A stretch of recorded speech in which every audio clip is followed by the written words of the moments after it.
bahwa Islam ini agama memang yang penuh dengan penegakan hukum dan keadilan.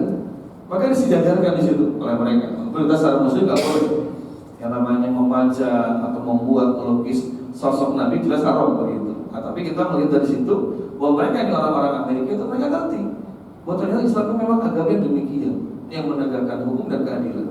Nah, biasanya kemudian yang dijadikan sasaran hujatan itu satu masalah jihad fisabilillah. Nah, tapi kalau kita buka fikih jihad, nah ini masya Allah, tidak ada satupun perang yang begitu beradab dan menjaga dan menjunjung nilai-nilai kemanusiaan kecuali perang dalam Islam. Setiap kali ini pasukan mau perang, mau berangkat, maka Nabi itu memberikan pesan dulu, memberikan tausiah pada para prajurit dengan mengatakan, pertama, jangan bunuh perempuan, jangan bunuh anak-anak, jangan bunuh orang lanjut usia, jangan bunuh rahib dan pendeta, jangan rusak rumah ibadah, jangan bunuh binatang ternak, dan jangan rusak tanaman. Itu masya Allah Bapak. Ada nggak perang yang kira-kira setiap prajurit mau berangkat diberikan pesan sebanyak itu? Ah, itu nggak ada, cuma kita, cuma Rasulullah, cuma dalam Islam setiap prajurit mau berangkat itu diwanti-wanti, jangankan menumpahkan darah manusia, binatang ternak saja nggak boleh dibunuh sembarangan kalau tanpa maksud dan tujuan. Makanya kalau kemudian belakangan muncul berbagai macam tudingan, katakanlah terorisme segala macam atau ISIS seperti itu nggak sesuai dengan tuntunan jihad fisabilillah dalam Islam. Nah, dalam Islam jihad tuntunannya ada pedoman yang ternyata di sana menjunjung tinggi rahmat dari Allah Subhanahu wa taala. Syahid suatu ketika ada seorang sahabat Usama bin Zaid, ini dia diberitakan membunuh seorang laki-laki di medan perang yang sudah baca 2 kalimat syahadat. Lalu kemudian Nabi menegur Usama bin Zaid, mengatakan, "Ya Usama, kenapa kau bunuh dia? Sudah baca 2 kalimat syahadat."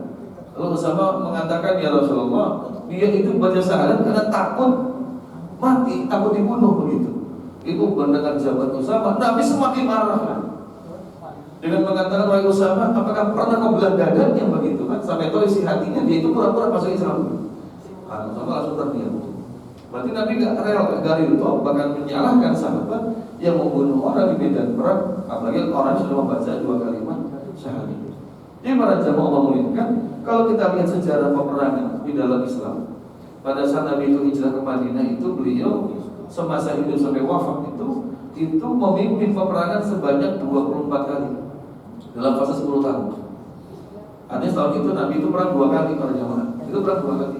Tapi perang yang kemudian dilancarkan oleh Rasulullah dan juga para sahabat yang kita sebut dengan jihad fisabilillah, itu perang yang masya Allah itu nggak ada perang seperti itu. Sementara kalau kita lihat bagaimana ketika Jepang misalnya yang menjajah Indonesia, itu kan. Tapi kalau para bapak yang punya orang tua yang pernah hidup di zaman Jepang itu dan pernah hidup di zaman Belanda, itu bisa cerita. Belanda itu paling lama menjajah Indonesia, Jepang itu cuma sebentar. Tapi penderitaan yang paling berat itu dirasakan oleh manusia yang ditimbulkan masuk Jepang pada kita seperti itu. Dan tidak ada satupun penjajahan yang dilakukan oleh asing kepada negeri-negeri kaum muslimin yang membawa kemakmuran, tidak ada sama sekali. Sementara ketika Islam ini dia melakukan futuhat, jihad fisabilillah, itu justru mendatangkan kebaikan. Perang yang penuh dengan rahmat dan nilai-nilai kemanusiaan seperti itu. Lalu kedua, biasanya yang kemudian dijadikan sasaran hujatan itu masalah pidana, hukum potong tangan, hukum kisos, hukum rajam, hukum jilid seperti itu. Karena kita lihat di dalam mekanisme pelaksanaan hukum seperti itu. Dalam hukum kisos, maka hukum kisos baru dijatuhkan dalam kasus pembunuhan yang disengaja. Itu pun kalau keluarga korban menuntut. Kalau nggak menuntut, maka bisa pilih, bisa memaafkan atau membayar denda. Dendanya 100 ekor unta, yang 40 untanya dalam keadaan putih. Berapa? Para bapak itu tidak jelas. 1 untanya berapa gitu? Palingan 100 begitu. Nah, kenapa ada hukum kisos? Ini ada sebab. Ada alasan yang bisa kita lihat dalam Al-Quran. Allah menyebutkan walakum fil qisasi hayatun ya ulil albab. Sesungguhnya dalam hukum kisos itu terdapat hayatun, terdapat kehidupan. Kok kenapa ada kisos malah mengandung dan memberikan kehidupan? Kalau hukum yang dijatuhkan ke dalam pembunuhan adalah hukuman yang keras, ya, hukuman yang tegas, maka ini akan membuat orang yang ingin membunuh itu berpikir 1000 kali. Kalau saya membunuh nanti ujungnya dibunuh juga. Maka ini memberikan namanya adalah tindakan preventif, memberikan zawajir, pencegahan dari orang bila ingin melakukan tindak kriminal.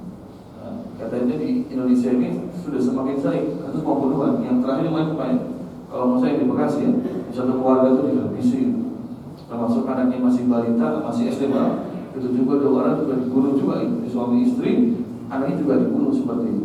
Nah, ini nggak mungkin terjadi. Kecil kemungkinan terjadi seandainya ada pelaksanaan hukum pidana di dalam Islam. Nah, ini secara normatif, secara ajaran Islam, bahwa agama kita ini adalah rahmatan lil alamin. Mau dicari dari hukum manapun, apakah hukum pidananya, hukum jihad fisabilillah, sampai hukum ibadah sekalipun, terkandung banyak rahmat, terkandung banyak kemudahan yang diberikan oleh Allah Azza wa Jalla bagi kita kaum muslimin, seperti itu. Yang kedua, secara historis empiris ini, Islam itu agama ternyata malah bisa menyatukan dan melindungi seluruh umat manusia. Jadi kalau dikatakan Islam itu nanti akan menimbulkan konflik, pecah perang seperti di Suriah, itu sama sekali tidak benar. Faktanya apa? Faktanya sampai hari ini setiap wilayah, setiap negeri yang dulu didakwahi, termasuk yang ditaklukkan dengan peperangan oleh Rasul atau oleh para sahabat, ataupun oleh khalifah berikutnya, itu mereka tidak pernah melepaskan diri dari ajaran Islam. Artinya apa? Artinya mereka ridho. Mereka merasa tenang dengan datangnya ajaran Islam. Logikanya para jamaah, seandainya Islam itu dipaksakan, dipaksakan misalnya ke Turki. Kita tahu Turki dulu adalah kekaisaran Bizantium, Kristen, Romawi. Kalau seandainya Islam masuk ke Turki dengan dipaksakan, maka harusnya hari ini orang-orang Turki semua keluar dari Islam karena merasa tidak cocok dengan ajaran Islam. Atau misalnya juga Suriah atau Syam, Suriah, Irak itu wilayah Syam. Seandainya mereka itu rakyatnya masuk Islam dengan cara dipaksa, maka harusnya sekarang mereka keluar dari Islam. Tapi yang kita lihat dalam sejarah itu nggak pernah terjadi. Setiap wilayah yang sudah Islam masuk ke sana, baik dengan dakwah, dengan lisan, ataupun dengan jihad fisabilillah, itu warganya malah merasa tumanina, merasa tenang, merasa baik untuk hidup di dalam naungan Islam. Buktinya nenek moyang mereka sampai mereka itu masih terus berpegang pada Islam. Kalau mereka dipaksa masuk Islam, diancam masuk Islam, ketika Islam sudah tidak berkuasa lagi, pasti mereka rame-rame akan meninggalkan ajaran Islam. Tapi secara historis dan empiris kita melihat bahwa justru kaum muslimin di semua wilayah yang mereka dulu ditaklukkan atau didakwahi negerinya agar masuk Islam, masih dalam keislaman. Termasuk wilayah sekarang ini yang sedang ramai ya, provinsi Xinjiang, suku Uighur di Cina itu mewarisi Islam dari nenek moyangnya. Dan sekarang ini mereka sedang ada musibahnya. Jadi pemerintah Cina itu membuat satu camp sangat besar itu 1 juta warga Muslim Uighur itu mereka dipaksa untuk melepaskan ajaran Islam dari sana. Tapi susah, karena mereka masih alhamdulillah masih Allah berikan istiqomah untuk berislam. Begitu pula di wilayah seperti India, itu tekanan dari orang-orang Hindu terhadap Muslim ini sangat keras sekali. Tapi itu juga nggak bisa melepaskan mereka dari ajaran Islam. Dan masih banyak lagi wilayah-wilayah yang mereka dalam keadaan tertekan, sudah lagi tidak mayoritas, termasuk di beberapa pecahan Rusia, itu warganya mereka masih dalam keadaan Islam. Nah, ini semua adalah bukti para jamaah muliakan Islam ini berarti memberikan rahmat, sehingga umat manusia, suku bangsa yang mereka sudah pernah memeluk Islam itu tetap dalam keislamannya. Nah, dan kalau kita lihat lagi, Islam itu memberikan perlindungan satu dalam masalah akidah. Bukan hanya melindungi akidah Islam, Tapi warga non-muslim pun diberikan jaminan perlindungan. Nabi SAW bersabda, "Man adza zimiyah fa ana khasmuhu yaumal qiyamah." Kata Nabi, siapa yang mengganggu orang kafir ahlu zimmah, orang kafir yang hidup dalam syariat Islam, diganggu, Nabi katakan, "Ana khasmuhu," aku menjadi musuhnya nanti di hari kiamat. Artinya hukumnya adalah haram. Termasuk juga Allah berfirman, "La ikraha fid-din." Enggak ada paksaan di dalam masuk ke dalam agama Islam. Ini perlindungan akidah.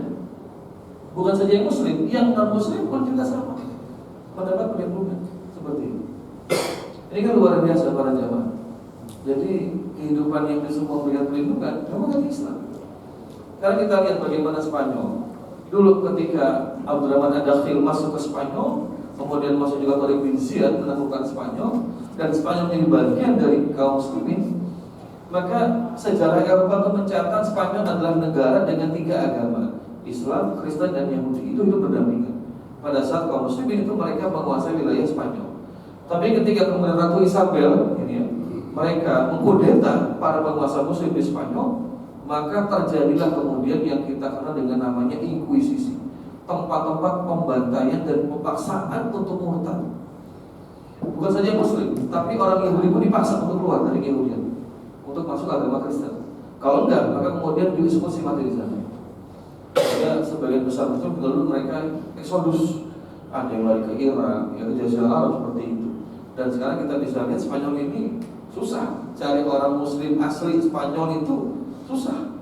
Bahkan Masjid Alhambra ya, itu sudah nggak lagi jadi masjid, tapi sudah menjadi museum.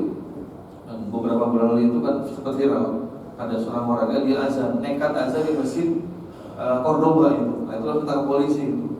Jadi dianggap mengganggu ketertiban umum. Padahal masjid. Tapi karena sudah jatuh ke tangan Ratu Isabel, sudah selesai. Gak ada lagi kemudian pelaksanaan ibadah Islam. Bahkan orang Yahudi pun mengalami nasib yang serupa dengan kaum muslimin. Tapi dulu ketika Islam itu menguasai Spanyol, maka jangankan orang Kristen, orang Yahudi pun diberikan perlindungan di dalam ajaran Islam seperti itu. Baik, ini yang pertama. Yang kedua, Islam itu memberikan perlindungan pada nasab dan kelahiran.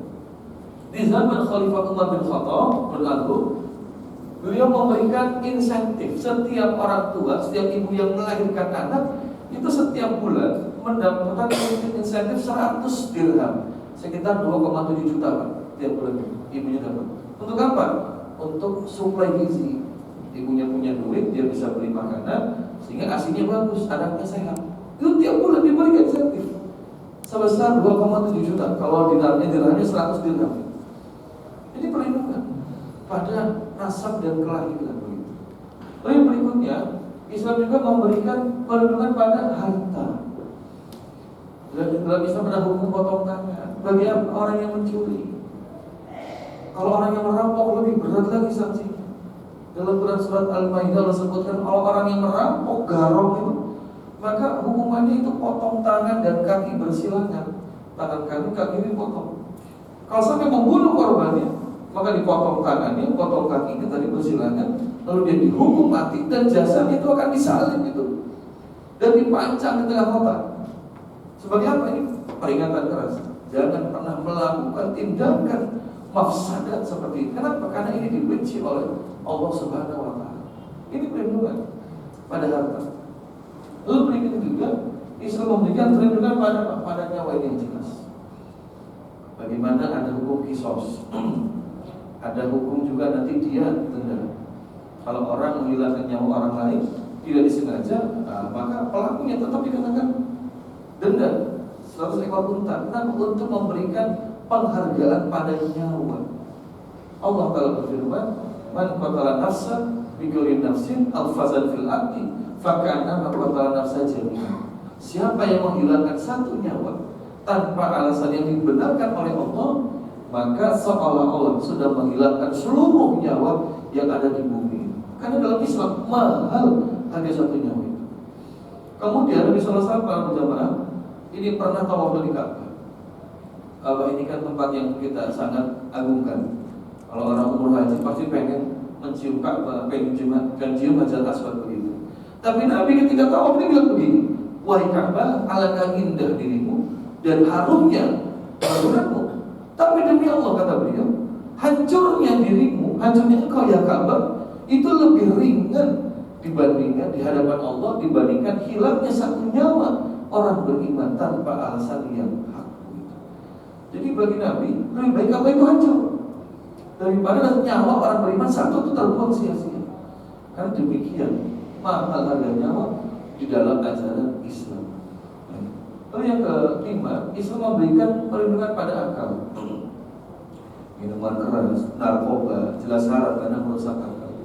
Kemudian juga ada kewajiban thalabul ilmi, kewajiban menuntut ilmu. Bahkan dalam Islam itu menuntut ilmu itu kewajiban yang paling asasi, paling mendasar. Dan negara wajib memberikan, ya, menyediakan pendidikan yang cuma-cuma dan berkualitas. Malah sampai sekarang itu kalau para bapak yang ingin anaknya kuliah di Al-Azhar itu gratis, Pak. Free. Ya, kuliahnya gratis. Sampai kalau dapat beasiswa, dalam kuliah gratis, dapat asrama. Bahkan juga gratis, asrama sudah gratis. Nabi ini mewarisi itu karena Al-Azhar sudah sejak dulu, sejak zaman khilafah, ya, Abbasiyah sudah ada itu. Maka itu terus dilakukan seperti itu. Ini pendidikan, cuma percuma seperti itu. Lalu yang berikutnya, Anda menjaga kehormatan. Tidak boleh seseorang itu memfitnah, ya, lalu menuduh berbuat zina, ya, kemudian juga merusak kehormatan orang. Ini diharamkan. Berikutnya, Islam menjaga keamanan. Dan terakhir, Islam juga menjaga negara agar selalu dalam kesatuan. Nah, kalau kita bicara masalah menjaga keutuhan wilayah, bahkan Islam itu agama yang sangat mendorong kaum muslimin untuk menjaga kesatuan wilayah. Haram hukumnya namanya separatisme, itu jelas dalam Islam. Nabi SAW bersabda, seandainya ada orang yang datang kepadamu ingin memecah belah dirimu, kata Nabi, maka pukullah leher orang itu dengan pedang. Karena berarti orang itu sudah melakukan tindakan yang buruk, itu ingin memecah belah kaum muslimin. Baik para jamaah yang dirahmati Allah Subhanahu wa Ta'ala, jadi kita bisa menilai kalau seandainya dikatakan Islam ini akan mendatangkan bahaya, mendatangkan ancaman, maka mau dilihat dari mana? Ya. Dilihat dari ajaran, sama sekali tidak ada ajaran dalam Islam itu yang mendatangkan